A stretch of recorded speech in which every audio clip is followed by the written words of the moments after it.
So here we are in our new building. We designed this building, 3 years ago now. And when we designed this building, we had it in mind to have our old compressor and fill station.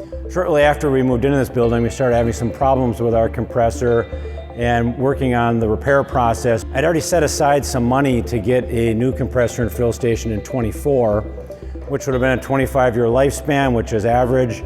I've decided to go down the road of maybe we want to get our new one early. When we switched from our old one, a lot of extra valves that weren't really needed, a lot of extra steps, and especially with the compressor because it had so many issues. Switching to this has been such an easy changeover. Then it was, yes, I got the green light to do that. Now it was, how do we decide what we're going to get?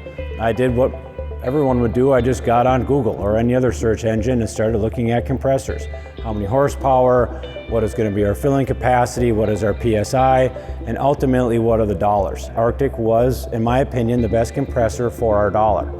And I talked to some other fire chiefs that have Arctic compressors and fill stations and asked them if they were pleased with the product. I was basically able to sum up the training in an email, and for the compressor it's literally on and off button.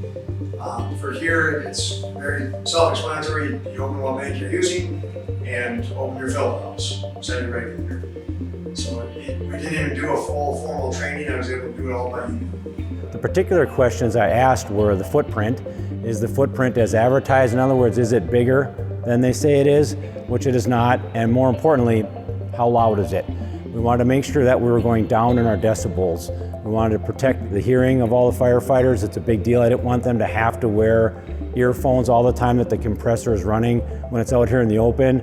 And I can say we do not. It runs very quiet. As a matter of fact, we have to make sure we know when it is running and make sure that we're aware of it. We've been exercising it quite a bit since we've gotten it. Our guys are a lot more likely to actually fill the bottles after they use them, which is nice. And we're able to use the Cascade for not only our normal SCBA bottles, but we also use it for 1 hour bottles, and then we have confined space escape bottles. We work with our dive team, so they're able to fill dive bottles in it with an adapter.